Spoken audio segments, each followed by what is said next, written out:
Miss হবে না আপনার পছন্দের টিভি শো। দেখুন জি5 অ্যাপে একদম ফ্রি।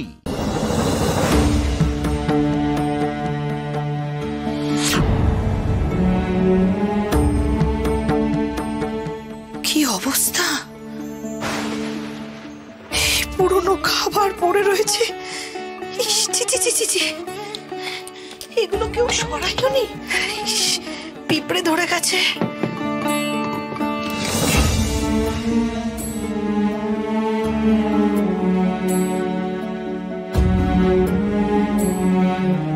এই বাড়িতে বিয়ে হয়েছে, এত বছর এসছি মা, তোমার এরকম দুর্দশা দেখিনি।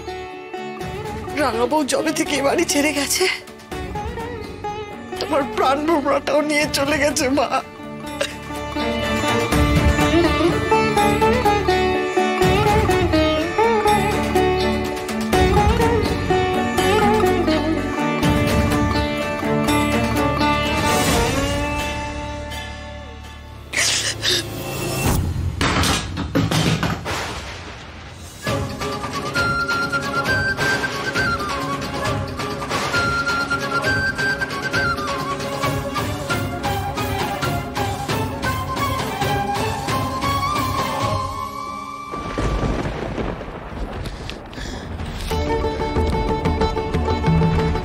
দোল পূর্ণিমা নিশি, নির্মল আকাশ, ধীরে ধীরে বহিতেছে মলয় বাতাস। লক্ষ্মী দেবী বামে করে বসি নারায়ণ, করিছেন নানা কথা সুখে আলাপন, হেন কালে বিনা করি আসি।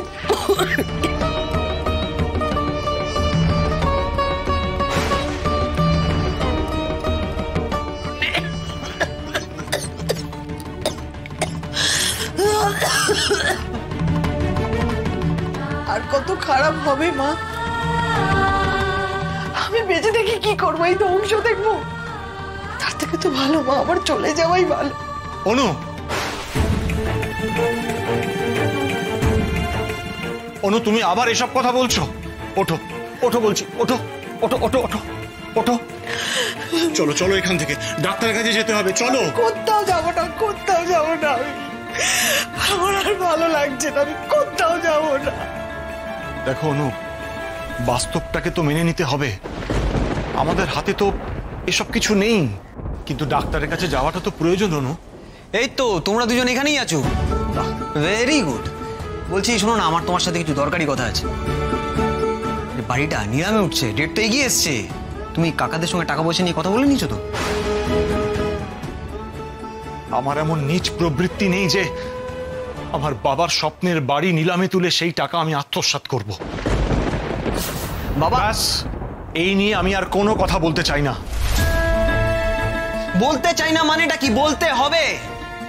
তোমার জন্য তো আমাকে সাফার করতে হচ্ছে বাবা। আসলে কি বলতো, তোমার নিজের না কোনো মুরদ নেই। তুমি একটা কাজ করো, সারাদিন ওই বইয়ের মধ্যে মুখ লুকিয়ে বসে থাকো। আসলে কি বলতো, তুমি দুর্বল, ভীতু। ওই সোনা কাকাদের সঙ্গে তোমার লড়ার ক্ষমতা নেই, তাই এই নীচ প্রবৃত্তি এসব বলে বলে তুমি কাটিয়ে যাচ্ছ। কিন্তু এসব বলে না তুমি আমাকে ভজাতে পারবে না। এটা আমার হকের টাকা বাবা, এটা আমার হকের টাকা। মা,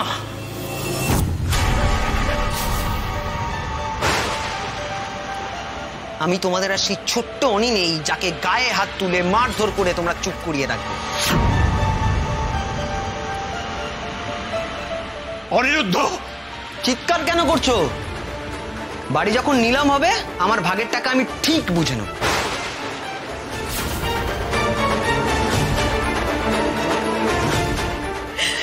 এবার বুঝতে পারছো? এবার বুঝতে পারছো আমি কেন চলে যেতে চাই? কেন আমি চলে যেতে চাই? আর কিছুদিন বাঁচলে তো আমি এই ছেলের হাতে মার খাবো। ও তোর কাকাদের পথ ধরেই আসছে। কি করবো আমি বেঁচে থেকে? বলো, আমার বেঁচে থেকে কোনো দরকার নেই, কোনো দরকার নেই আমার বেঁচে থাকার।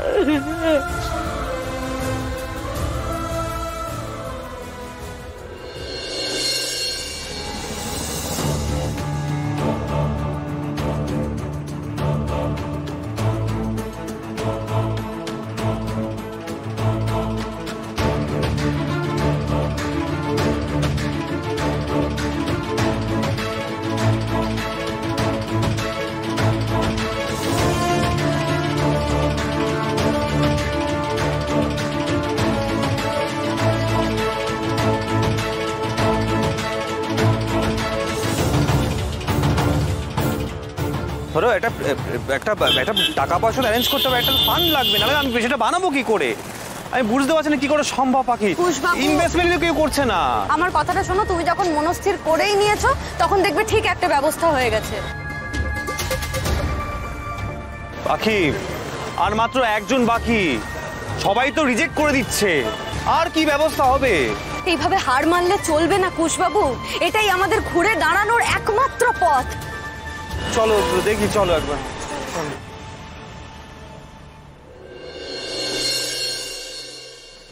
দেখুন, প্ল্যানটা নিয়ে আমার কোনো সন্দেহ নেই, ভালো প্ল্যান।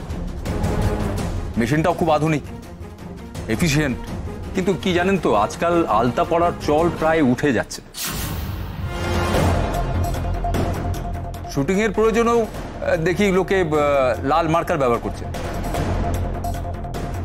সেক্ষেত্রে এমন একটা মেশিন বানিয়ে কম খরচে এবং কম সময়ে অনেক আলতা তৈরি করে কি হবে যদি সেই আলতা বিক্রি না হয়?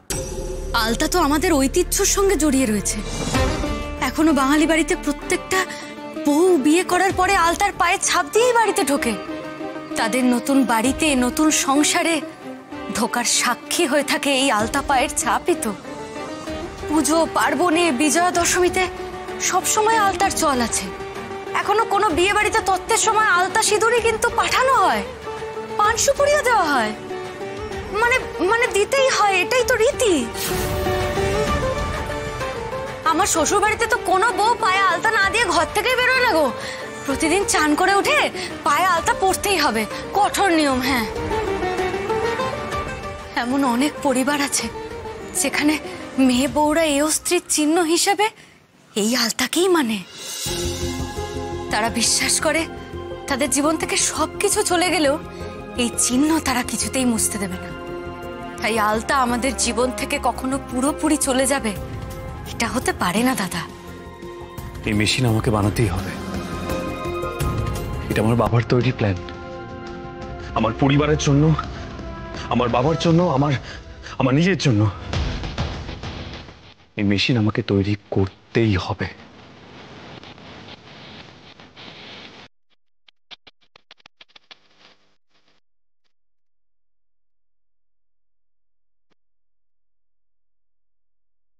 শুধুমাত্র আপনাদের এই কাজের প্রতি প্যাশন আমাকে কনভিন্স করলো কিন্তু আজ।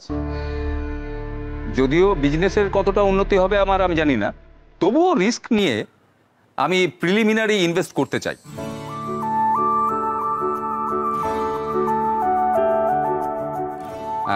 বাকিটা ডিপেন্ড করবে স্ট্র্যাটেজিক সেলসের উপর। আসলে একটা ঐতিহ্যের দায়িত্ব নিতে সবাই এগিয়ে আসে না, আপনারা ওই চেষ্টা করছেন, তাই আমি আছি। আপনি মেশিনটা বানিয়ে ফেলুন।